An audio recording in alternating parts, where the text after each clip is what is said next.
This video is made possible by the following sponsors. Make sure to check out their products as well as the rest of my gear in the description below.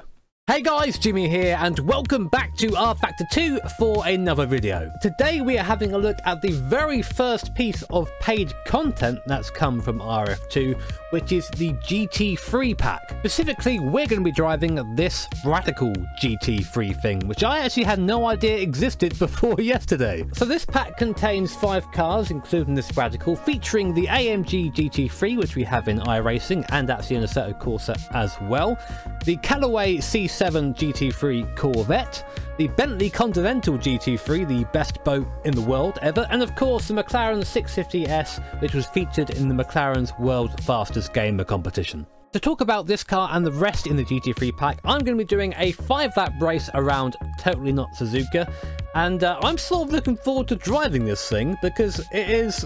I don't really know what it is. It's a radical GT3. Doesn't really make sense in my mind, but hopefully it will make for good racing. Right then, on board in our radical GT3. Never thought I'd ever say that. First gear, clutches in. Still using the twin clutch setup on the wheel, and not a bad getaway. A little bit of wheel spin there, but away nicely to the outside, making up lots of positions here. I can't really go any further. AMG there on the inside, and there's a Macca squeezing me to the outside there, but luckily I managed to live just about. There seems to be a ghost car currently in second place up ahead, but try and ignore that and get on with our race. Ghost cars are pretty spooky though. With the S's for the first time, Macca to the outside, AMG and another radical in front. The radical looks just so out of place. So the other GT3s, AMG off. Have to take avoiding action. Luckily that Macca moved out of the way, or that would have been bad. Absolutely no temperature in the tyres right now. The car is just absolutely ploughing. I'm sure you guys can see that as the cars in front also struggling, it seems, with the same issue. Third gear up through the Dunlop curve, now coming up to the first of the 2 Degners. Very fun corners in a high downforce car. How's the radical going to take it, I wonder? Not so bad. A little bit of a slide there from the rear, not quite ultimate grip as you'd expect. Stamp on the front out of Degner 2, use all the runoff. Now coming up to the hairpin for the first time. Going to look to the inside here. Oh, the radical in front took a middling line. That really caught me out. And somehow... somehow we come out of that ahead of the radical.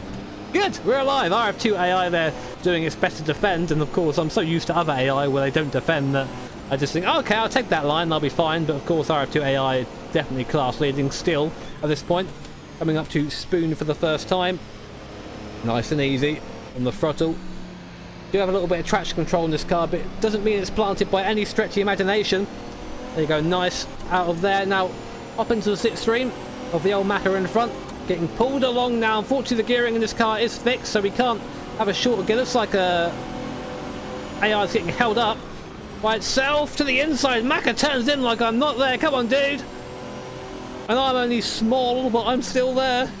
Radical is so small compared to the other cars in this pack. It's actually quite comical. Even compared to the relatively low and sexy 650S, Radical's even more of a small boy. Good run out of there. AI is a bit slow on this first lap. I'm definitely taking advantage of that. Going to pop into the slipstream with the guy in front. Just going to look to the inside line. I'm going to go defensive. I'm going to go to the outside then. Try and get the slipstream from this guy just ahead of us. Brake as late as I can. Getting off the rubber line. Ah, getting off the rubber there. No grip, absolutely no grip on this green artificial stuff here. Damn. Lost out the places that I gained there. Going to look to the inside for this first S. No, we're going to have to wait. My mistake there. I sort of like how the wheel went really light there as I had no grip. And something about the force feedback of this car, it took a little while for me to get used to. This isn't your traditional RF2 force feedback, or at least the old style RF2 force feedback, where you felt pretty much everything in the wheel. This is... if anything, it's a little bit damper. There's a bit more damping on it, even with an OSW. But all the details are there. They're just a little bit less... what's the word I'm looking for? They're a little bit less in your face. I'm not sure if I prefer that or not. I think it's a very subjective thing. I'd like to hear what you guys think in the comments, of course. But the important thing is, with this, I still feel everything that I need to feel. I sort of know what's going on with the car a lot of the time. That's the important thing. You should know what the car is doing. Of course, the sim races, we don't have the, or most of us don't have the luxury of some sort of motion rig or someone to let us know when the rear is coming round. Usually you use your rear for that. You sort of drive through the seat in your pants. Of course, we don't have that. We only have the wheel for that, so we need that little bit more detail on the wheel than you'd get in a real race car, and lucky that is still available in RF2. Through Spoon again. Take it to the inside, nice and softly, good. The car itself is sort of radical turbo thing, which is why it sounds a little bit like a Ford GT, which is a bit weird because you imagine radicals to be these screaming motorbike engine things. Of course, there's the SR8 as well, the V8. Then you've got this sort of boring-ish sounding turbo radical. It doesn't quite fit. None of this car feels right to me. I said yesterday to my friends that it feels like driving the Ultima in TOCA Race Driver 3, which is a really weird comparison to make, but that's the first thing that came to my mind. Another lap down then. I suppose we should probably touch on the fact that this is RF2's first ever bit of paid content and how we feel about that. And I'm not objective to it at all. I think it's a good idea considering that literally every other sim has some sort of paid content in it. Every other sim, and RF2 is last the party in that regard. Oh god, rear of the car really stepping around on me there, and we're having some weird weather changing going on. Dynamic weather, boys! But the content has to be good. I've driven all the cars so far, I must say, and I think the content is worth the money, definitely, and it's something that I think that you'll probably see leagues using quite soon. The only thing that sort of came to mind is when I saw they were going to release a GT3 pack is like, really? GT3s? Because everyone has GT3s nowadays. Everyone and their bloody mother has a GT3 pack for their sim. So seeing another one come out for rFactor 2 is like, okay, I understand this is probably a very popular form of racing, but the reason why I sort of fell in love with RF2 in the first place, it had unconventional cars, you know, it had cars that weren't 100% covered by everything else, and a GT3 pack sort of I don't know, doesn't ruin that at all. I'm saying that while driving a bloody radical GT3, a car that I didn't know existed until yesterday. But I don't know, I think a part of me is a little bit upset by that. But that's a very personal thing. Like, I'm sure that a lot of other people welcome the fact that there are now GT3s or a better GT3 alternative other than URD or one of these SimTech mods available now in RF2. Getting stuck behind these Maccas a little bit. No one to blame but myself there, that mistake at T1. I've got an AMG right on my tail as well. Just not really much I can do at 130. I've got to just try and focus on having a good run out of it. Getting off the throttle a bit early, I'm not quite sure what this guy's going to do.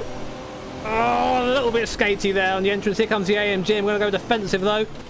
He's looking to the outsides alongside. I've got no choice but to almost crash into this McLaren in front. I'm having a couple of frame rate issues, which is somewhat concerning considering I'm running on a 1080 Ti. And now I am recording at 1440p at 60 frames a second, but I'm not running max settings. So maybe that's something on my end. I've been having a couple of machine issues recently, but RF2 has been the one that seems to be worse hit by it. I sort of went to the outside there just to try and dissuade the AMD to having a look. Well, the inside, sorry, but he didn't get close enough, it seems. Got a little bit of free air now, so I'm going to just try and catch up these fellas in front. It was like the front of this car. There's a lot of push, initial understeer, and then you can see where I'm adjusting the wheel. I'm not doing that for show. It's the rear end just sort of dancing around. I am using the baseline setup, so of course there's definitely room to be improved. I'm not the sort of silly person to judge a car based on its baseline setup. MG. But it's a weird feeling. I drove the Bentley the other day, and the Bentley was the weirdest car for me. I really enjoyed driving it at first, and apparently, according to our good friend Oscar Hardwick, who I have on good authority is not a racist, by the way, he said to me that that a lot of these cars have open diffs because of GT3 regs, or diffs that are nearer to being open than sort of being a closed race diff, a la V8 supercar style. Which explained a lot of the behaviour I was getting from the Bentley. It felt very interesting on throttle, and it wasn't quite consistent. I would get used to it after a while, but when you come from driving something that isn't an open diffed large boat boy, it's a bit tricky. That was a good run out of Spoon, actually. Come on now. AI doing that weird thing where it doesn't like being behind someone, so it just stabs the brakes every now and then. You see that, and now gives me a chance to go up the inside. Now that AI is thinking about defending, is he going to turn on me again? Yes, he is. AI, please, fine then. The little radical that could go bloody barge you out the way. That's how it's going to be. Softly now. Easy now. Stamp on the throttle on the way out. You see the rear tyres spinning there. I am using ABS because, to my knowledge, GT3s do use ABS. And a hint of traction control. Only a hint, only a tiny bit. But otherwise, you see the car still pretty lively. One lap to go then. Can we make up any more places? That's the important thing to ask. Lots of Maccas up front here. I'm feeling the reason why I have so many McLarens is because of the way that RF2 chooses AIs. It goes, oh, that's got a livery, we'll include that, and it sort of increases the chances of there being more of that car. I mean, for example, there aren't going to be many Corvettes because there's only one livery available for that right now, which is the Callaway livery. Oh, McLaren getting onto the grass in front. I'm going to try and maybe get a run coming up to the first Stegner. We've got the speed, car slow. Ah, there's nowhere to go! There's nowhere to go! There's nowhere to go! Have the run, that's the most frustrating thing when you've got to pull out of it. You got nowhere to go. Inside here, maybe? No, second Degda, not really an overtaking spot unless you're a bad boy. I am not. I am a good boy. Are we having spots of rain? I don't know if we are or not. It's just getting cloudy. I did see, however, at the Sim Racing Expo, I saw... Oh, there is rain! No! I'm not prepared for rain! I didn't put this on! Why is there rain? What have I done? Okay, this is going to be fine. Don't worry. Slicks are good in the rain, alright? Slicks out for Harambe. Let's see how the Radical handles in the rain, shall we? Ooh, I think it's started and stopped very quickly. Oh, McLaren! Give me a little dab of headlight there just to remind me that... Oh, we've lost a couple of places. Sorry, AMG's followed me through. I think we should have a straight line to avoid. The rain was very brief. There, it's gone already. Just like me in bed. And 130R, what's this AMG going to do? Down the fourth gear. Okay. Car is a little bit skatey. One last time, AMG looking at the inside. Going to take a wide line. No, no, no, no, no, no, no. And we're good, I think. Maybe. Go, go, go. No, Mac around the outside. No. Okay, we're good. Okay, we're alive. Yeah! Not dead. Well, guys, that was me driving the Radical GT3, which I'm still weirded out of saying, in the new RF2 GT3 pack. If you enjoyed the video, make sure to hit that like button. If you really enjoyed it, hit subscribe to be notified of future videos. I'll link you guys to the Steam page for the DLC in the description below so you can check it out for yourself. Thanks for watching, guys. Have an awesome day. See you all next time.